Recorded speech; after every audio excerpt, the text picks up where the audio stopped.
మీరు ఎప్పుడు సింగిల్గానే చేస్తారు వీడియోస్, కనీసం పిల్లలు కానీ బావగారు కానీ ఎప్పుడు ఎక్కడ కనిపించలేదు.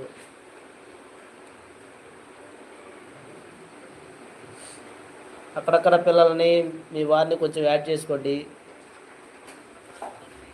ఫ్యూచర్లో మనం ఎప్పుడన్నా మన వీడియోస్ మనం చూసుకున్నప్పుడు కొంచెం మెమరీస్ బాగుంటాయండి.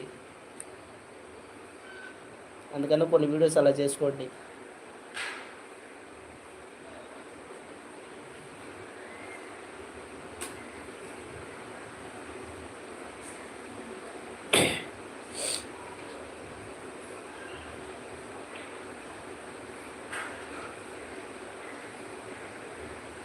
మన వీడియోస్ మనం చూసుకున్నప్పుడు కొంచెం హ్యాపీ ఫీలింగ్ కలుగుతుందండి. ఇప్పుడు అనిపించదు, కానీ ఒక 2-3 ఇయర్స్ అయిపోయిన తర్వాత మన వీడియోస్ మనం చూసుకున్నామంటే చాలా హ్యాపీగా ఉంటుంది. అందుకని కొన్ని వీడియోస్ పిల్లలతో, కొన్ని వీడియోస్ మీ వారితో